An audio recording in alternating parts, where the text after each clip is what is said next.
আসসালামু আলাইকুম রহমতুল্লাহ। আজকে আমরা এক্সেল শিটে যোগ, বিয়োগ, গুণ, ভাগ কিভাবে করতে হয় এটা শিখব। তো চলুন শুরু করা যাক। সর্বপ্রথম আমরা একটা এক্সেল এর ফাইল ওপেন করব।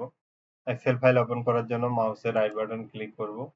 ক্লিক করে নিউ থেকে মাইক্রোসফট এক্সেল ওয়ার্কশিট এটাতে ক্লিক করব। ক্লিক করে এটার ডাবল ক্লিক করব। ডাবল ক্লিক অথবা এন্টার প্রেস করব। একটা এক্সেল এর শিট ওপেন হবে। এটার সেল এগুলাকে বলা হয় সেল। প্রত্যেকটা সেলকে যদি আমি একটু বড় করে জুম করতে চাই তাহলে দেখেন এখানে আমি জুম ইন জুম আউট করতে পারবো। এখানে প্লাস মাইনাস চিহ্ন দেওয়া আছে, এখানে প্লাস মাইনাস চিহ্ন দেওয়া আছে, অথবা আমি কন্ট্রোল প্রেস করে মাউসের যে একটা চাকা আছে এই চাকাটাকে ঘোরাইতে হবে। ঠিক আছে, তো এই হলো আমাদের এক্সেলের একটা শীট। তো আমি এখন প্রথমে সিরিয়াল নাম্বারটাকে এন্ট্রি করব। ধরেন আমি ১ থেকে ১০০ পর্যন্ত বা ১ থেকে ১০ পর্যন্ত লিখতে চাই, তাহলে আমাকে সর্বপ্রথম ২ টা ডিজিট লিখে নিতে হবে। সাপোজ 1, 2, এটা আমি ২ টা ডিজিটকে এখন সিলেক্ট করব। সিলেক্ট করার পরে এখানে মাউসের কার্সরটা নিয়ে আসতে হবে। এখানে দেখেন একটা ছোট্ট পয়েন্ট বিন্দুর মতো দেখা যায়। এই পয়েন্টে মাউসের কার্সরটা ধরবেন। ধরলে দেখবেন যে একটা প্লাস কালো চিহ্ন চলে আসছে। তখন এটাকে ক্লিক করে নিচের দিকে টান দিবেন। আপনি যতদূর টানবেন অতদূর পর্যন্ত এই নাম্বারগুলো অটোমেটিক উঠতে থাকবে। এরপরে যদি চান যে আপনি বিজোড় সংখ্যাকে সিরিয়াল অনুযায়ী লিখতে, তাহলে ২ টা বিজোড় সংখ্যা আগে লিখে নিতে হবে। এরপরে ২ টা ডিজিটকে সিলেক্ট করতে হবে। দেন আগের মতো এখানে ধরে আপনি টান দিয়ে দিবেন। ঠিক আছে? তাহলে বিজোড় সংখ্যা চলে আসছে। এবার যদি আমরা চাই যে জোড় সংখ্যাকে আমরা লিখতে, তাহলে ২, ৪ লিখলাম। লেখার পরে ২ টাকে আবার সিলেক্ট করলাম। আবার আমরা আগের মতো এটাকে কি করতে পারি? টান দিয়ে নিতে পারি। ঠিক আছে?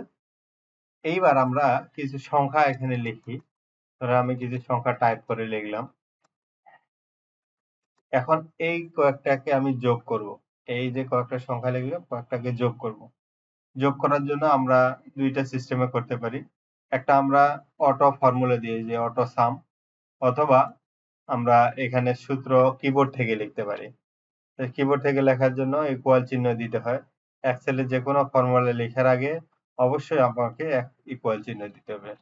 এখানে লিখলাম সাম, এটা আমরা চাইলে ক্যাপিটাল লেটার, স্মল লেটার যেকোনো লিখতে পারি। তারপরে আপনি কোন কথা থেকে যোগটা শুরু করবেন। ধরেন আমি ১০ থেকে শুরু করব, তাহলে ১০ ঘরটাকে ক্লিক করতে হবে। তারপরে শেষ করব কোথায় পর্যন্ত?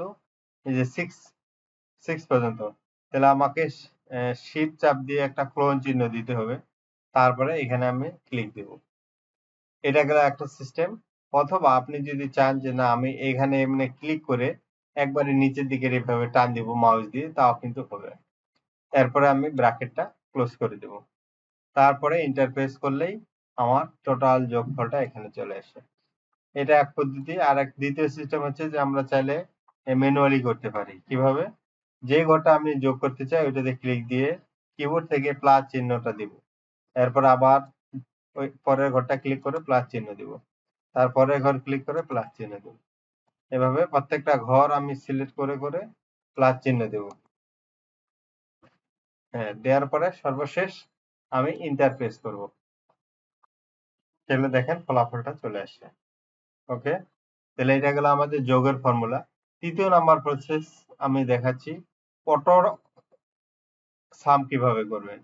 এই যে এখানে দেখেন উপরের দিকে এখানে লেখা আছে অটো সাম। অটো সামে ক্লিক করতে হবে। ক্লিক করার পরে আপনি কোথা থেকে অটো সাম করতে যাচ্ছেন, কোন কয়েকটা সেল, সেই কয়েকটা সেলকে আমি এরকম সিলেক্ট করে দেব। ওকে, দেন আমি এন্টার প্রেস করে দেব। যদি আমি এই যে নিচের দিকে এখানে ক্লিক করি, এখানে যদি আমি ফলাফলটা বের করতে চাই, এটাকে আমি ডিলিট দিলাম। এখানে অটো সাম অনুযায়ী এই যে এখানে ক্লিক করলে দেখেন ক্লিক করার সাথে সাথে সে অটোমেটিক এই ঘরগুলাকে সিলেক্ট করছে। তারপরে এন্টার প্রেস করব। দেখেন ফলাফলটা এখানে চলে আসছে। এটা গেল আমাদের যোগ, যোগের বিভিন্ন ফর্মুলা, অটো কিভাবে করতে হয়, মাউস দিয়ে কিভাবে করতে হয় বা কিবোর্ড দিয়ে কিভাবে করতে হয় এটা শিখলাম। এবার আমি বিয়োগের কাজটা যদি করতে চাই, তাহলে বিয়োগের জন্য কোনো ফর্মুলা, তাহলে ইকুয়াল চিহ্ন দিব কোনটা থেকে বিয়োগ করতে চাই। সাপোজ 30 থেকে আমি বিয়োগ করলাম এই যে 5, ঠিক আছে? তাহলে এই যে I8 মানে কি? I8 মানে এটা দিয়ে আপনাকে বুঝায় যে আমি যে ঘরগুলা লিখছি এই ঘরগুলা হচ্ছে I নাম্বার কলামে লিখছি। ঠিক আছে? আর রো হচ্ছে কোথায়? এই যে 8 নাম্বার রোতে আছে। এই কারণে এখানে আপনাকে দেখাচ্ছে কি I8। তার মানে প্রথম অবস্থায় আপনাকে কলামটা দেখায়, তারপরে আপনাকে রোটা, এরপরে রো সংখ্যাটা এখানে নির্দেশ করে যে কত নাম্বার রোতে আছে। এখন আপনি যদি এন্টার প্রেস করেন তাহলে আমরা দেখব অবশ্যই রেজাল্টটা 25 আসবে। তাহলে দেখেন রেজাল্টটা অটোমেটিক চলে আসে। এখন যদি আমরা গুণ করতে চাই, তাহলে গুণ করার জন্য আমাকে সমান সমান চিহ্ন দিতে হবে। আমি দুইটা সংখ্যা গুণ করব। এই ঘরটা এখন গুণ চিহ্ন মানে কিবোর্ডের স্টার চিহ্ন, তারপরে আমার দ্বিতীয় ঘরটা ক্লিক করে এন্টার প্রেস করব। তাহলে এখানে আমার কি গুণ চিহ্নটা হয়ে গেছে। এবার যদি আমি ভাগ করতে চাই, সেম ভাবে ইকুয়াল চিহ্ন দিব। দেওয়ার পরে যেটা থেকে ভাগ করব ওইটা আগে ক্লিক করব। এখানে আমার ডিভাইডেড চিহ্ন এটাকে বলা হয়। তারপরে আমরা আর একটা চিহ্নকে ক্লিক দিলাম। দেওয়ার পরে এখান থেকে কিবোর্ড থেকে এন্টার প্রেস করব। তাহলে আমার ভাগফলটা এখানে চলে আসছে। এরপরে যদি আমি পার্সেন্টেজ বের করতে চাই, তাহলে আমাকে ইকুয়াল চিহ্ন দিতে হবে এবং যেটা পার্সেন্টেজ বের করব ওইটাকে আগে ক্লিক করতে হবে। করে একটা স্টার চিহ্ন দিতে হবে। কত পার্সেন্ট বের করব?